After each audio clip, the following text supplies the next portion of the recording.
आपको समझाते हैं कि जितना अच्छा से आप देखेंगे उतना ही अच्छा आपका रिजल्ट आएगा। क्योंकि यहाँ पर ऑनलाइन पढ़ रहे हैं, ऑनलाइन में क्या होता है थोड़ा सा माइंड डिस्टर्ब बहुत ही ज्यादा होता रहता है, तो आपको ध्यान पूर्वक देखना है और समझते हुए चले प्रश्नों को। तो चलिए हम यहाँ से 1 नंबर से स्टार्ट करते हैं। और 1 नंबर में क्या लिखा है कि सिंधु सभ्यता को किस श्रेणी के अंतर्गत रखा गया है। तो सिंधु सभ्यता को जो है अर्ध ऐतिहासिक काल के श्रेणी में रखा गया है, जिसे बी राइट आंसर होगा। ऐतिहासिक काल का अर्थ हो गया कि जिसे बोलना हो गया, ठीक है। और इसमें क्या हुआ, इसमें बोलने का साक्ष्य का प्रमाण मिला। और अर्ध ऐतिहासिक काल में क्या हुआ, लिखने का प्रमाण मिला। और इसमें लिखना और बोलना दोनों के बारे में प्रमाण मिला, जिसे पूर्ण ऐतिहासिक काल मानते हैं। तो सिंधु घाटी सभ्यता के बारे में पूछे तो ये क्या है, अर्ध ऐतिहासिक काल है, ठीक है। तो बी आपका राइट आंसर होगा, ठीक है। चलिए 2 नंबर प्रश्न में देखिए क्या करा कि सिंधु घाटी निवासियों को किस धातु का ज्ञान नहीं था। सिंधु घाटी के जो निवासी थे उसको किसी न किसी धातु का ज्ञान नहीं था। उस धातु का नाम था लोहा। क्या नाम था, लोहा। तो आप सबका बिल्कुल ही राइट आंसर क्या होगा, सी होगा। अब 3 नंबर देखिए क्या करा कि कालीबंगा स्थित है। कालीबंगा जो है सिंधु में है या पंजाब में है, राजस्थान में या बंगाल में है। तो आप सबको पता है ना कि जो कालीबंगा मात्र कहाँ पर है, तो राजस्थान में, जो कि आपका राइट आंसर क्या होगा, सी होगा। अब चलिए आपके सामने 4 नंबर प्रश्न में देखते क्या करा है कि भारतीय उपमहाद्वीप की पहली सभ्यता का विकास हुआ। पता है ना कि सबसे पहले जो सभ्यता के विकास हुआ था उस सभ्यता का नाम था, क्या था, सिंधु के मैदान में, जो कि आपका राइट आंसर क्या होगा, सी होगा। जिसे सिंधु सभ्यता के नाम से भी जानते हैं, सिंधु घाटी के नाम से भी जानते हैं, जो कि आपका राइट आंसर क्या होगा, सी होगा, ठीक है। थोड़ा सा फास्ट में चल रहे हैं उसके लिए सॉरी, बट हम अच्छे से कराते हुए चल रहे हैं। जहां जहां दिक्कत होगा वहां वहां आप हमें कमेंट करके सजेस्ट कर सकते हैं, ठीक है। 5 नंबर में देखिए क्या करा है कि हड़प्पा की बस्तियों की खुदाई के, ये जो हड़प्पा सभ्यता देख रहे हैं उसकी खुदाई किन लोगों ने किया। सबसे पहले आपको पता है सर जॉन मार्शल जिन्होंने किया हुआ था, ये आपका राइट आंसर है। सर विलियम जोन्स ये नहीं किए हुए थे। मार्मेर हिलर ये भी किए हुए थे। तो आपका राइट आंसर जो होगा ए और सी होगा।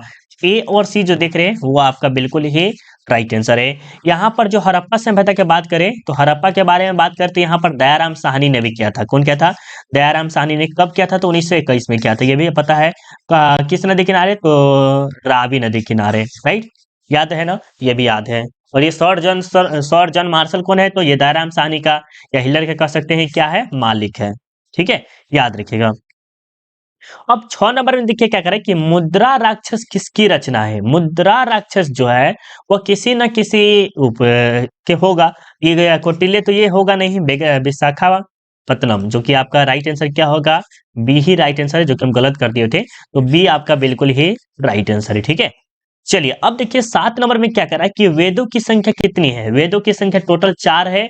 आप सबको पता है, सबसे पहले ऋग्वेद, सामवेद, अथर्ववेद, यजुर्वेद, ये सब 4 के 4 है, आपको पता है ना, बिल्कुल। और सबसे पुराना वेद कौन है, तो ऋग्वेद है। ऋग्वेद ऋग्वेद बहुत ही ज्यादा इंपॉर्टेंट है, वेरी वेरी इंपॉर्टेंट है। ऋग्वेद के बारे में आप अच्छे से नॉलेज ले सकते हैं गूगल से भी, ठीक है। चलिए 8 नंबर में देखिए क्या करें कि अशोक किस वंश का शासक था। अशोक किसी न किसी वंश का क्या था, शासक था। तो ये जो था मौर्य वंश का शासक था, जो कि आपका राइट आंसर क्या होगा, बी। और थोड़ा सा अशोक के बारे में बताते हैं। अशोक जो है ना वो किस लिए सबसे ज्यादा फेमस है, ये समझ लीजिए, धर्म के लिए। किस लिए, धर्म के लिए। जितना वह इतिहास के लिए फेमस नहीं है उतना वह धर्म के लिए बहुत ही ज्यादा प्रसिद्ध है। कौन, अशोक, याद रखिएगा। अब देखिए आपके सामने 9 नंबर क्या करा है कि राज तरंगिणी के लेखक कौन है। राज तरंगिणी के जो लेखक है वो आपके पतंजलि है, बाणभट्ट है, विशाखा दत्त है या कल्हण है। तो आप सब फटाफट बताइए राइट आंसर क्या होगा। बहुत अच्छे मेरे प्यारे बच्चों, बहुत अच्छे, डी वाले का बिल्कुल ही राइट आंसर है, ठीक है।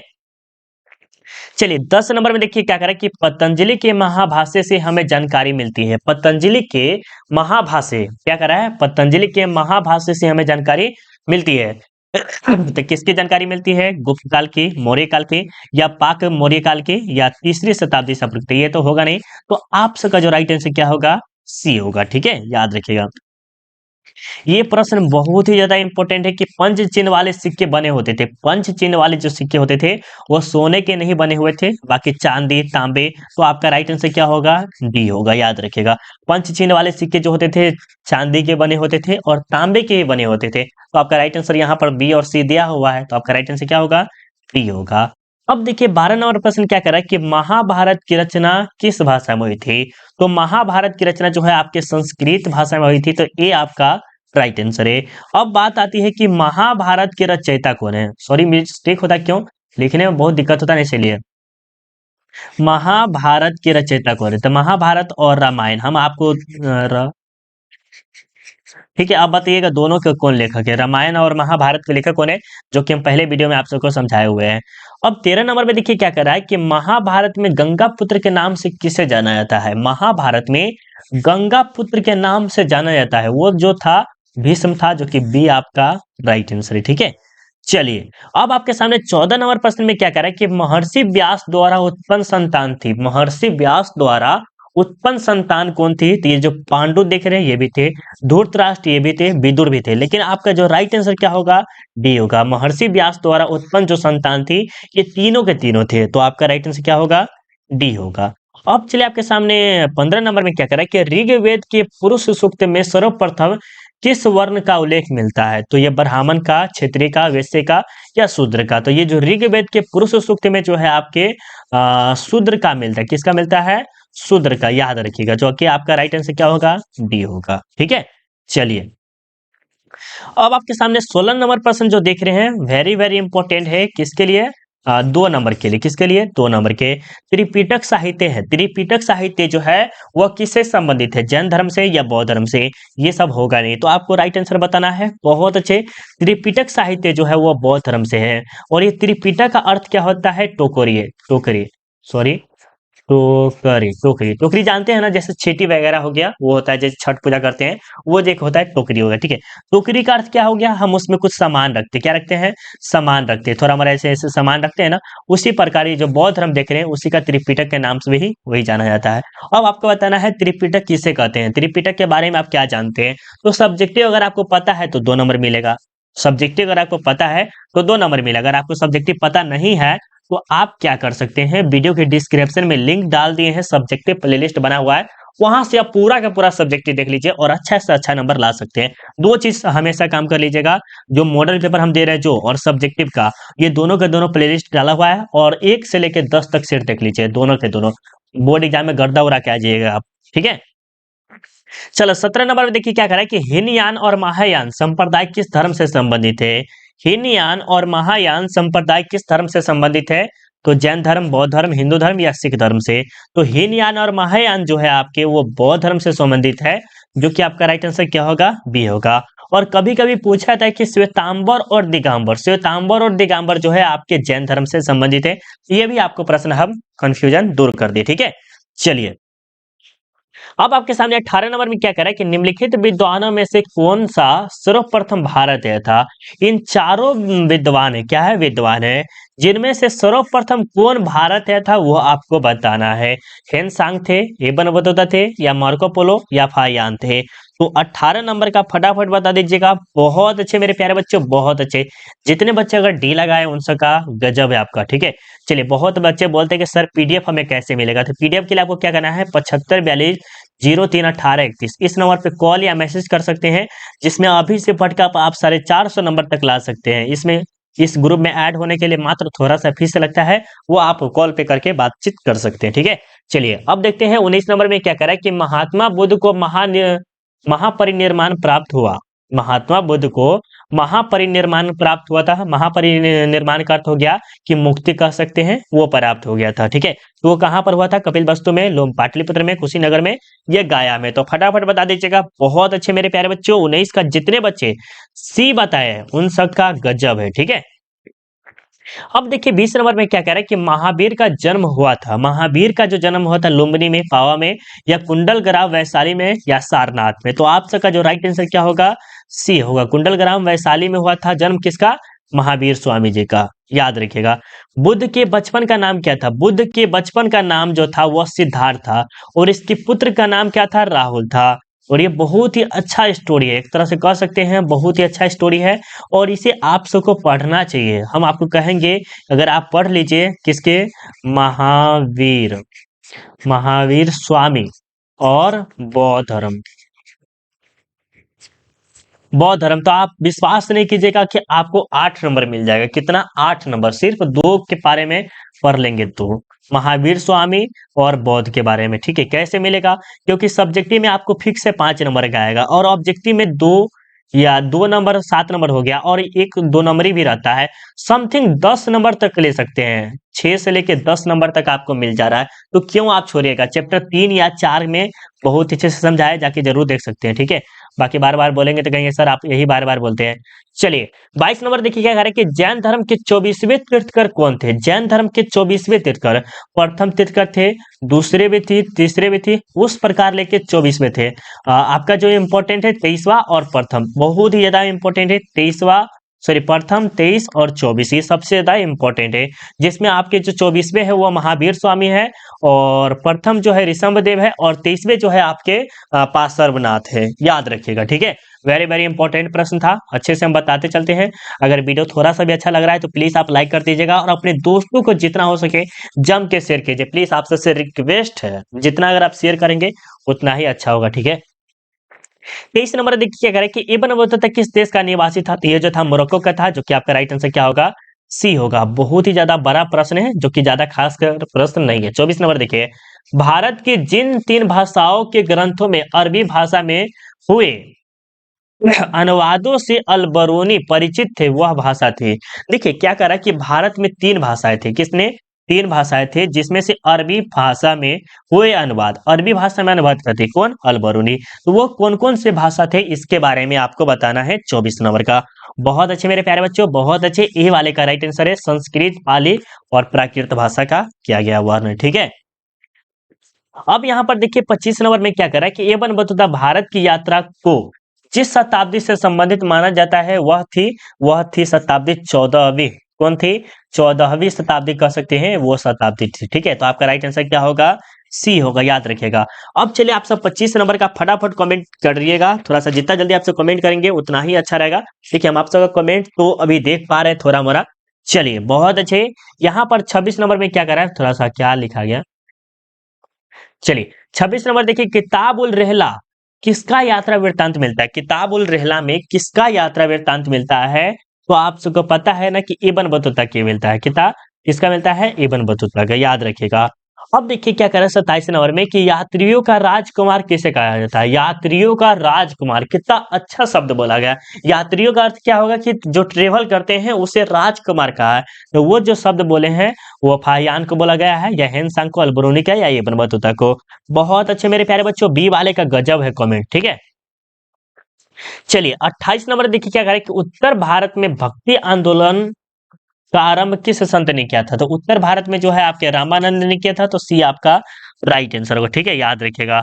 अब 29 नंबर प्रश्न में देखिए क्या कहा कि जगन्नाथ शब्द का अर्थ होता है, शाब्दिक अर्थ होता है, जगन्नाथ का जो शाब्दिक अर्थ होता है वो क्या होता है? संपूर्ण विश्व का स्वामी, विष्णु एवं शिव का अवतार, सभी का हितैषी, या इनमें से कोई नहीं। तो आप सबका जो राइट आंसर क्या होगा? ए होगा, संपूर्ण विश्व का स्वामी। जगन्नाथ का अर्थ जो होता है क्या होता है?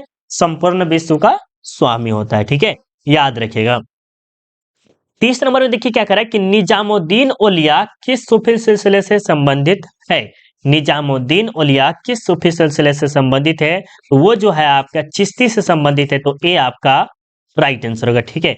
31 नंबर प्रश्न में देखिए क्या कह रहा है कि कबीर शिष्य थे, कबीर के जो शिष्य थे वो कौन थे, वो आपको बताना है। तो कबीर के शिष्य जो थे रामानंद थे, वैसे 3-4 और थे, ये भी याद रखिएगा। 32 नंबर में क्या करें कि निम्न में से महिला रहस्यवादी संत थी, क्या करे? महिला रहस्यवादी संत जो थी आपकी अंडाल थी, कराइकल, रबिया, मीराबाई। तो आप सब फटाफट कमेंट कीजिए। बहुत अच्छे मेरे प्यारे बच्चों, बहुत अच्छे, सी वाले का गजब है, ठीक है। चलिए 33 नंबर देखिए क्या कह रहा है कि औरंगजेब का संबंध किस सूफी सिलसिले से था? औरंगजेब का संबंध किस सूफी सिलसिले से संबंधित था? चिश्ती से, सुहारवादी से, कादरी से, नक्शबंद से। तो ये जो औरंगजेब का जो संबंध था सिलसिले, वो नक्शबंद से था, जो कि आपका राइट आंसर क्या होगा? डी होगा, ठीक है।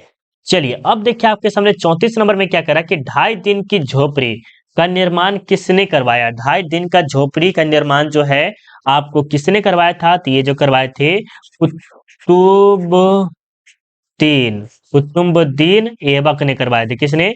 कुतुबुद्दीन ऐबक ने करवाए थे, जो कि आपका राइट आंसर क्या होगा, सी होगा, याद रखिएगा।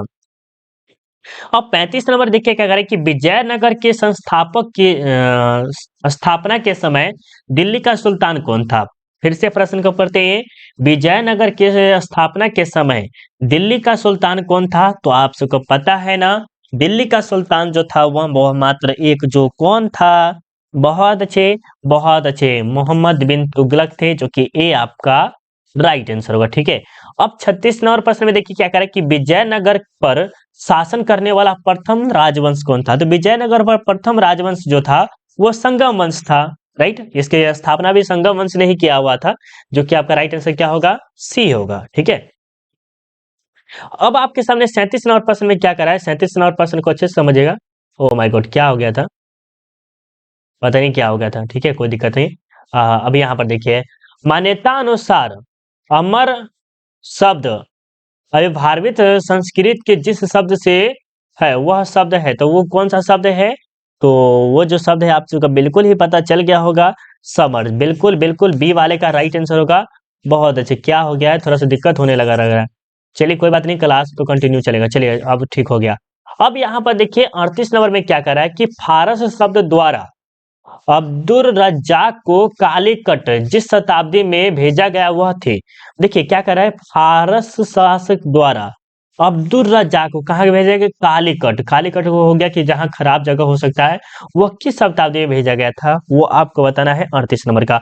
बहुत बढ़िया, ये जो है 15वीं शताब्दी में भेजा गया था, तो ये आपका राइट आंसर है। ठीक है, दिल्ली सल्तनत की स्थापना कब हुई थी। दिल्ली सल्तनत की स्थापना जो हुई थी 1206 में हुई थी, तो बी आपका राइट आंसर है। ठीक है, याद रखिए 1206 से लेके 1526 तक, कितने तक, ये भी आप याद रख सकते हैं अगर आपको याद रखना है तो।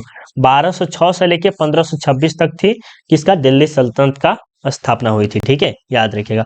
अब आपके सामने देखिए शासन भी चला हुआ था। 40 नंबर देखिए क्या है कि किन शासक के दरबार में अष्ट दिग्गज रहते थे। क्या करें, अष्ट दिग्गज रहते थे, तो वो जो थे कृष्ण देव राय के दरबार में कर सकते हैं, वहां पर रहते थे अष्ट दिग्गज, जो कि आपका राइट आंसर क्या होगा, बी होगा 40 का, याद रखिएगा। ठीक है, 41 नंबर में क्या करें कि निम्न में से पुर्तगाली यात्री कौन था। पुर्तगाली यात्री जो था वो कौन था, तो आप सबको पता है ना, पुर्तगाली यात्री जो था वो आपका कौन था, कौन था, बिल्कुल इसमें जो राइट आंसर क्या होगा, डी होगा।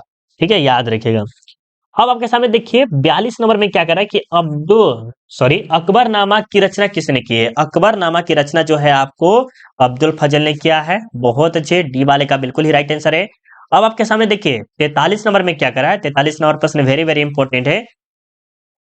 बाबर के संस्मरणों का मूल्यतः सही नाम एवं भाषा ठीक है। बाबर के बारे में बोला है, तो तुर्जुक ए बाबरी तुर्की राइट आंसर है। डायरेक्ट राइट आंसर बता दिए, क्योंकि टाइम ज्यादा लेना उचित नहीं होगा। ठीक है, रबी की फसल की जाती है, जो कि ज्योग्राफी का प्रश्न इसमें पूछ लिया है, कोई बात नहीं, बसंत के मौसम में होता है, याद रखिएगा।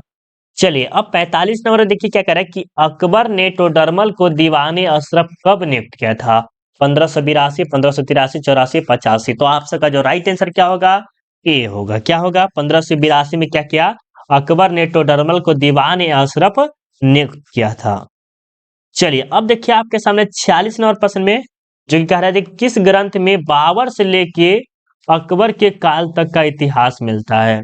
बताइए, बाबर से लेकर अकबर के काल तक का इतिहास मिलता है, वो जो बाबरनामा ही हो सकता है। बाबर के बारे में जब ही पूछा तो बाबरनामा होगा, इसमें बाबर के बारे में ही होना चाहिए, राइट, इसमें बाबर ही होना चाहिए, याद रखिएगा।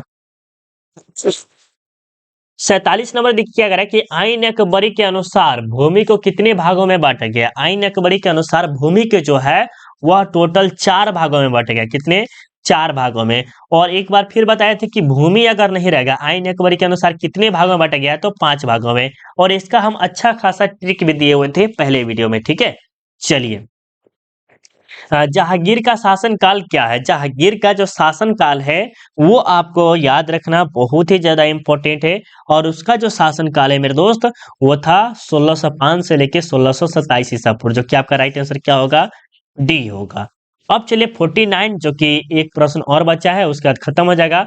39 नंबर देखिए, निम्नलिखित में अकबर किस पर अधिकार नहीं कर सका? तो मात्र एक मेवाड़ जगह है उस पे अधिकार नहीं कर सका था।